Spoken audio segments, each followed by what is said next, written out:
નમસ્કાર, આઈ વિટનેસમાં આપનું સ્વાગત છે। હું છું ગૌરી પરમાર। સૌપ્રથમ જોઈએ આજના મુખ્ય સમાચાર। જેડા ગામે યુવાનની કરપીણ હત્યા। આજે શરદ પૂનમ જિલ્લામાં ઠેર ઠેર રાસ ગરબાનું આયોજન। પાલનપુરમાં ડેન્ગ્યુનો હાહાકાર અને અમદાવાદ ખાતે association of small and media newspapers of મીડિયાનું પ્રથમ રાજ્ય કક્ષાનું અધિવેશન યોજાયું। હવે જોઈએ સમાચાર વિસ્તારથી। ડીસા તાલુકાના જેડા ગામે ગત રોજ સાંજના 6 કલાકના સુમારે બેંકમાંથી પૈસા ઉપાડી બાઇક લઈને આવી રહેલ એક યુવકને ગામના જ 3 ઈસમોએ અટકાવી તલવાર અને ધારિયા જેવા તીક્ષ્ણ હથિયારોથી હુમલો કરી હત્યા કરી દેતા સમગ્ર પંથકમાં ચકચાર મચી ગઈ હતી। જો કે બનાવની જાણ થતાં ડીસા તાલુકા પોલીસ ઘટના સ્થળે દોડી આવી હતી। તપાસ હાથ ધરી હતી। પ્રાપ્ત માહિતી મુજબ ડીસા તાલુકાના જેડા ગામે રહેતા સુખાભાઈ હમીરભાઈ ઠાકોરને તેમની પત્નીની ડિલિવરીનો પ્રસંગ હોવાથી બેંકમાંથી પૈસા ઉપાડી બાઇક લઈને ગતરોજ સાંજે 6 વાગ્યાના સુમારે પોતાના ઘર તરફ આવી રહ્યા હતા। ત્યારે તેમના ગામના જ રમેશભાઈ ડાયાભાઈ ઠાકોર, શંકરભાઈ ડાયાભાઈ ઠાકોર અને દિનેશભાઈ ડાયાભાઈ ઠાકોરે તેમના ઘરની આગળ જ બાઇક ચાલક સુખાભાઈને અટકાવી તલવાર અને ધારિયા જેવા ઘાતક હથિયારોથી હુમલો કરી જીવલેણ ઈજા પહોંચાડતા સુખાભાઈનું ઘટના સ્થળે જ મોત નીપજ્યું હતું। જો કે આ બનાવની જાણ થતાં આસપાસના લોકોએ દોડી આવી 108 ઇમરજન્સી સેવાનો સંપર્ક કરતા 108 વાન ઘટના સ્થળે આવી પહોંચી હતી, પરંતુ સુખાભાઈનું મોત નીપજેલ હોય 108 વાન પરત ફરી હતી।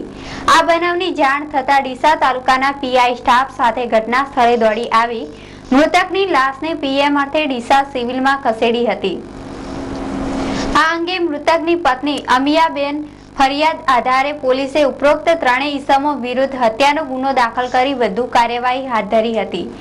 જો કે હત્યા કરનાર 3 આરોપી ફરાર થઈ ગયા હતા। જાણીતા ગઝલ ગાયક જગદીશસિંહનું આજે સવારે લીલાવતી હોસ્પિટલમાં અવસાન થયું હતું। સમગ્ર વિશ્વમાં જાણીતા જગતસિંહને 23મી સપ્ટેમ્બરના દિવસે લીલાવતી હોસ્પિટલમાં દાખલ કરાયા હતા। જગતસિંહ સંગીતની દુનિયામાં એક અમર પાત્ર બની ગયા છે। વડાપ્રધાન મનમોહન સિંહ અને દેશના અન્ય તમામ રાજકીય પક્ષોએ જગતસિંહને શ્રદ્ધાંજલિ આપીને સંગીતની દુનિયામાં તેમના યોગદાનની પ્રશંસા કરી છે। ગઝલ ગાયક તરીકે તેઓએ અભૂતપૂર્વ સફળતા હાંસલ કરી હતી। ઉપનગરીએ બાંદા ખાતે બ્રેન હેમરેજ થઈ ગયા બાદ તેમને લીલાવતી હોસ્પિટલમાં ખસેડવામાં આવ્યા હતા। કેટલાક દિવસ સુધી તેઓ વેન્ટિલેટર ઉપર હતા। બાંદામાં તેમના પર જીવન રક્ષક સર્જરી કરવામાં આવી હતી, પરંતુ તેમની તબિયત ત્યારબાદથી સતત સુધરી ન હતી।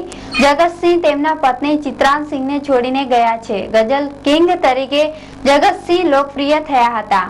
ચિત્રાંશસિંહ સાથે જગતસિંહે લગ્ન કર્યા હતા। રેકોર્ડિંગ ભારતીય મ્યુઝિકના ઇતિહાસમાં પતિ પત્નીની જોડી છવાઈ ગઈ હતી। પદ્મભૂષણ એવોર્ડથી સન્માનિત જગતસિંહે હિન્દી, ઉર્દૂ, પંજાબી અને નેપાળી ભાષામાં ગઝલો ગાઈ હતી। તેમની લોકપ્રિય ગઝલમાં મેરી જિંદગી કિસી ઓર કી, મેરે નામ કા કોઈ ઓર હે, અપની મરજી સેનો સમાવેશ થાય છે।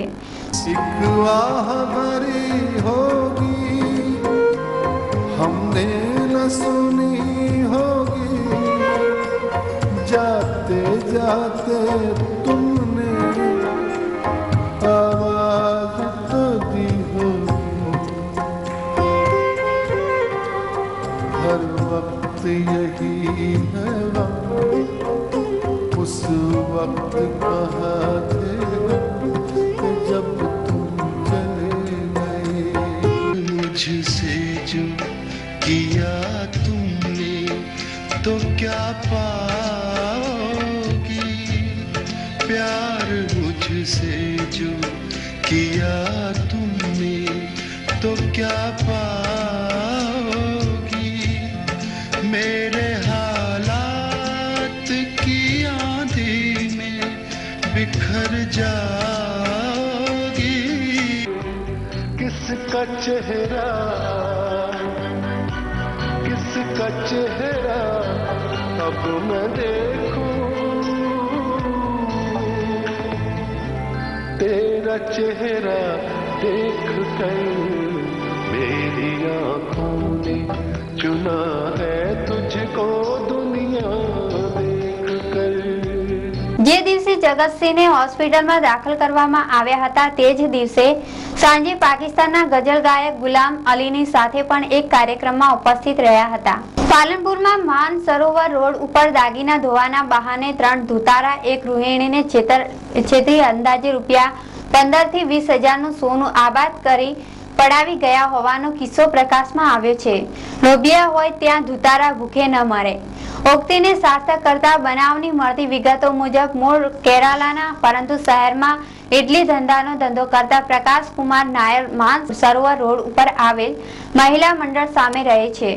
ગઈકાલે તેમની પત્ની શોભાબહેન ઘરે એકલા હતા. એ દરમિયાન 3 શખ્સો તેમની પાસે આવ્યા હતા અને સસ્તા ભાવે દાગીના ધોવાની લાલચ આપી હતી. જો કે શોભાબેને પહેલા તાંબાની દીવી ધોવા આપી હતી, તેથી ત્રણેય દીવી ચકચકાટ કરી આપી તેણીનો વિશ્વાસ જીતી લીધો હતો. તેથી તેમણે ગળામાં પહેરેલ 10 ગ્રામ સોનાનો દોરો ધોવા આપ્યો હતો, જેથી તેમણે દોરો કેમિકલ અને હળદરમાં ડુબાડી તેમને પાછો આપ્યો હતો અને ફ્રીજમાં મૂકી 10 મિનિટ બાદ ચમકતો થઈ જશે તેમ કરી રવાના થઈ ગયા હતા. 10 મિનિટ બાદ શોભાબેને દોરો હાથમાં લેતા વજન ઓછું અને દોરાના ટુકડા થઈ ગયા હતા. તેથી છેતરાયેલાનો અહેસાસ થતા તેમણે બૂમાબૂમ મચાવી હતી, જેના કારણે યુવકોએ ત્રણેયની શોધખોળ હાથ ધરી હતી, પરંતુ તેમનો અતોપતો મળ્યો ન હતો. 10 ગ્રામના દોરામાંથી 7 ગ્રામ જેટલું સોનું ઓછું થઈ જતા શોભાબેન નાયરે આખરે ત્રણેય ધુતારા વિરુદ્ધ પોલીસ મથકે રૂપિયા 15 થી 20 હજારની છેતરપિંડીનો ગુનો નોંધાવ્યો હતો. હવે સમય છે એક વિરામનો, તો જોતા રહો આઈ વિટનેસ.